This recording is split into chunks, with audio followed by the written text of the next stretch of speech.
Hoje estou aqui de novo para servir os irmãos, orando, intercedendo pela sua vida e pelas pessoas que você também tem representado diante de Deus. Bom, é uma alegria imensa de poder estar aqui e orar e ver o Senhor fazer milagres na sua vida e na minha, porque nós recebemos muito mais do que damos, né? Quando nós dispomos a fazer a vontade de Deus. Eu estava meditando sobre o que eu tinha falado, sobre o que o meu marido tem falado, e eu estava escrevendo, na verdade, escrevendo uma história que nós vamos usar num evento especial aqui com as crianças e com os juvenis, e eu estou escrevendo uma história adaptada para a história do filho pródigo, adaptada para as crianças e para os juvenis.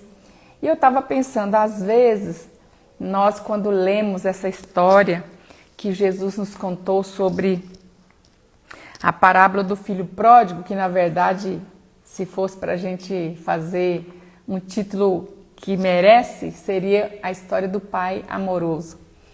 E eu estou escrevendo essa história adaptada e muitas vezes, quando eu lia ou quando eu leio essa história, eu fico um pouco de indignação de ver um pai que ama tanto um filho, na verdade os dois filhos, né? Que é uma história de um pai que tem dois filhos, e o filho mais novo inventa de falar para o pai que queria herança. Irmãos, todo mundo sabe que um filho, ele só tem direito da herança quando o pai morre. E é com muita tristeza que a gente lê essa história de um filho que queria herança com o pai ainda vivo. Isso mostra a grande demonstração da falta de consideração e amor por um pai. Essa é a história.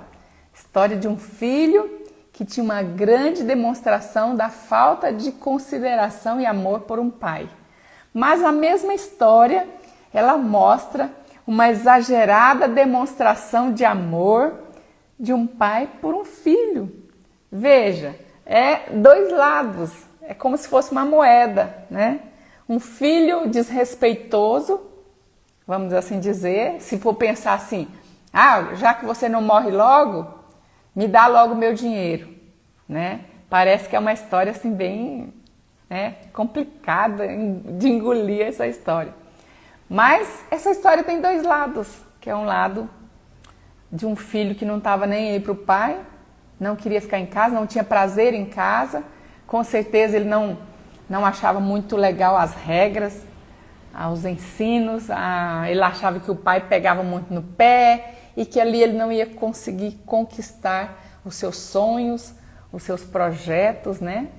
Que um jovem tem na cabeça, que tem muitas histórias. Mas nós temos aqui nessa história um pai que ficou com o coração partido de ver o filho saindo ali com a sua herança e saindo para talvez nunca mais voltar, né? E eu fico imaginando, eu escrevendo aqui, o pai imóvel como uma estátua na porta, vendo aquele filho sair com uma mochila nas costas para nunca mais voltar. E a Bíblia fala que esse pai nunca mais saiu daquela porta, porque todos os dias ele pensava, o meu filho vai cair em si e ele vai voltar para casa, porque lá fora não tem nada de bom. E não sei quanto tempo que foi que durou para um filho gastar uma herança, mas com certeza ele deve ter comprado muita coisa, né? Porque quem não trabalha e não sabe às vezes o valor que tem de adquirir aquele dinheiro. E aí eu pensei assim, a gente fica indignado de ver essa história, né, desse filho que do nada assim pede a herança porque o pai não morre logo e ele quer a herança porque ele quer gastar o dinheiro dele do jeito que ele acha que tem que ser gastado. E eu imagino ali uma imagem de um filho feliz saindo para viver a vida e um pai chorando de ver o filho se perdendo. Mas eu fiquei também pensando que às vezes nós somos exatamente como esse filho novo, porque Jesus morreu na cruz para nos dar uma herança. E Ele nos deu essa herança. Ele nos deu vida, nos deu liberdade, nos deu alegria, nos deu paz, nos deu saúde, nos deu dinheiro, né, trabalho, nos deu uma família, nos deu o que mais? Uma igreja. E muitas vezes nós usamos essa herança de forma errada, de forma equivocada, porque primeiro nós não entendemos o amor do Pai por nós não confiamos nessa bondade de Deus e nós simplesmente queremos viver a nossa própria vida sem regras, queremos viver os nossos próprios sonhos, os nossos próprios deleites e não temos diferença alguma desse filho novo. Então esse filho desconhecia o amor do pai que tinha. Mas eu fiquei também imaginando o filho Jesus saindo da casa dele, não para nunca mais voltar, mas para fazer a vontade do pai, para salvar o filho novo que fez besteira.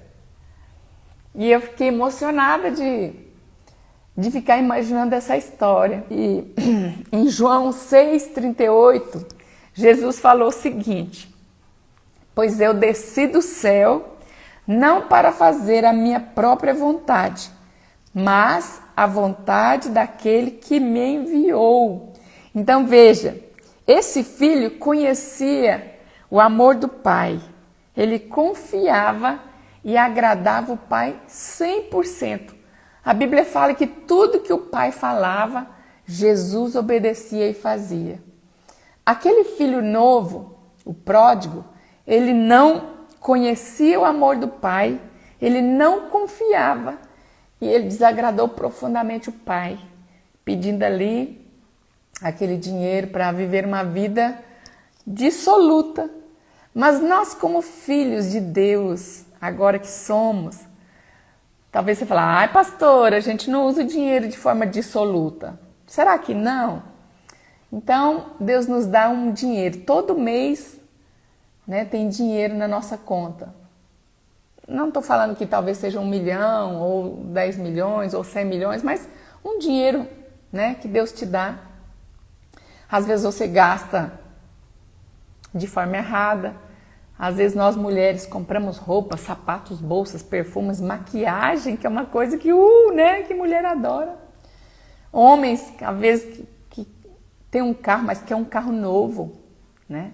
Às vezes não usa o carro da melhor forma, que talvez podia ajudar alguém, conduzir alguém na célula, ou salvar alguém para ir no hospital. Eu já vi uma história de alguém que levou um tiro e alguém não quis colocar essa pessoa no carro porque ia sujar o carro de sangue. Então pensa, é uma forma dissoluta de gastar o dinheiro, né, irmãos?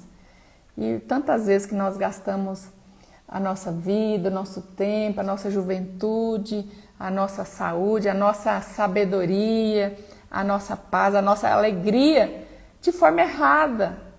Então nós não somos tão diferentes assim desse filho novo, desse filho pródigo.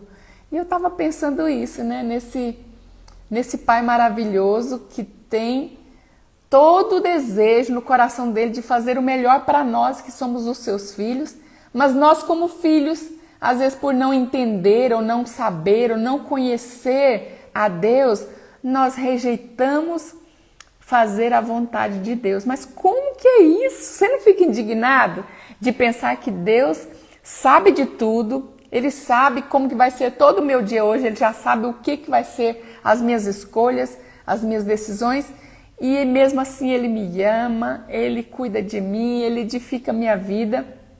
E às vezes daqui a pouco eu fico assim, esqueci a palavra, ansioso demais e compulsivo, pego meu dinheiro e gasto com uma coisa que não precisava. Era o filho pródigo, ele fez isso. Ele gastou todo o dinheiro sem a necessidade alguma, né, irmãos? E eu vejo aqui tanta bondade desse pai e que conhece a gente do avesso, do lado de dentro, do lado de fora, do lado de dentro, né? Sabe os nossos pensamentos, conhece os nossos desejos, tanto os certos quanto os errados, mas mesmo assim Ele nos ama e Ele sempre fica ali esperando um pedido de perdão quando nós pisamos aqui no tomate, na jaca e pisamos em tudo. E voltamos falando, Senhor, eu gastei a herança de forma errada. Gastei a juventude, investi dinheiro errado, sem perguntar para o Senhor, sem questionar, saber se era vontade do Senhor. Mas porque nós achamos que nós somos alguma coisa, que nós sabemos alguma coisa, nós que somos pais, já passamos por isso, né? Com os nossos filhos. Então, irmãos, eu quero aqui falar para os irmãos que eu fico muito emocionada de conhecer um pouco a história do nosso pai, que abriu mão do seu único filho, para que esse filho tão amado morresse pendurado numa cruz nu, para salvar um filho pródigo como eu e como você, né? Um filho desalmado, que às vezes desconsidera o amor, desconsidera o desejo, a vontade dele para com as nossas vidas, e nós fazemos coisas erradas, né? Mas graças a Deus que o Espírito Santo foi deixado aqui para nos auxiliar, para nos fazer enxergar as besteiras, os caminhos errados que pegamos, as portas erradas que entramos, mas que nos leva ao arrependimento, de pensar assim, meu Deus, o que eu estou fazendo, né? O que eu estou fazendo com a minha vida? O que eu estou fazendo com o meu cônjuge? O que eu estou fazendo com os meus filhos? O que eu estou fazendo com os meus pais, com os meus irmãos? O que eu estou fazendo com o meu líder, com o meu pastor? O que eu estou fazendo com o meu patrão? E assim vai, né?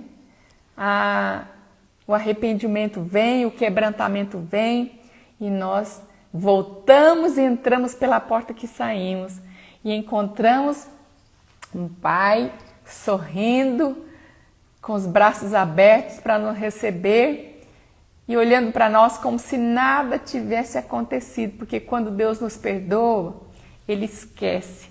Então, por que não fazer a vontade de um pai desse jeito? Sabe? É muita presunção, é muita cabeça dura desses filhos que somos nós, de achar que somos gestores da nossa vida. Meu Deus, quanta tolice, né, irmãos? Que Deus nos ajude a confiar mais nele, a confiar mais nesse amor, a confiar mais nessa bondade e a confiar mais nesse Deus que sabe de todas as coisas. E como Ele sabe de todas as coisas, por que não perguntarmos para Ele e ouvirmos primeiro a resposta dele antes de sair da porta para fora? Ou antes de conversar com os nossos cônjuges, com os nossos filhos, com pessoas que querem o nosso bem, né? Com os nossos pais, com os irmãos, e com patrões e com líderes, né? Por que não fazemos isso? Porque a nossa carne é ruim, ela não tem jeito.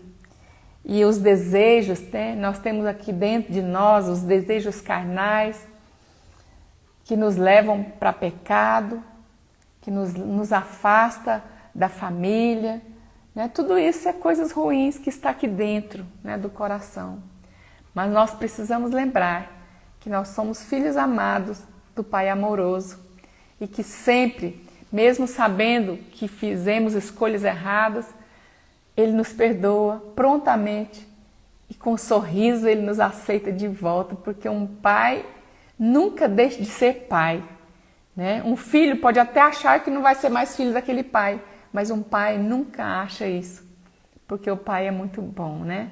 É o nosso paizinho.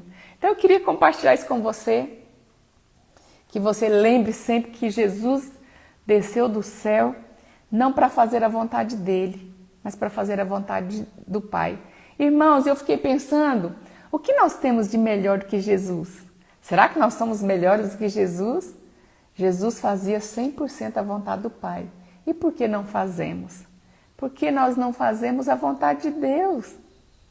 Porque nós temos os nossos próprios desejos, as nossas próprias vontades, e os nossos próprios sonhos e planos, e às vezes não queremos abrir mão dele porque achamos que é o melhor para nós. Oh, meu Deus do céu! Como que faz com pessoas assim como nós, né, irmãos? Jesus tem muita paciência, Deus tem muita paciência. Bom, e eu queria animar você de saber que você foi, às vezes como um filho pródigo, né? Mas que o arrependimento está aí toda hora, batendo aí no seu coração para você voltar para casa, você voltar para a sua vida espiritual, de saber que a vida natural não é sua mais, o mundo lá fora não é mais nada, não tem nada. O seu Jesus falou que não tinha nada do diabo nele, nada. Nós não podemos ter nada do diabo em nós, né? Não vamos deixar o diabo nos enganar com coisas ou com pessoas ou com sonhos ou com projetos, nada disso. Vamos conversar com o paizinho primeiro, para depois a gente fazer uma coisa acertada, de não jogar tempo fora, não jogar a nossa vida fora, o nosso rendimento, aquilo que Deus nos dá, né? Mas vamos viver de uma forma santa, digna, justa e gastar a nossa herança de forma honrosa, de saber que a nossa herança, ela valeu a morte de Jesus na cruz, o sofrimento, a humilhação que Jesus passou para nos dar essa vida e vida em abundância, né?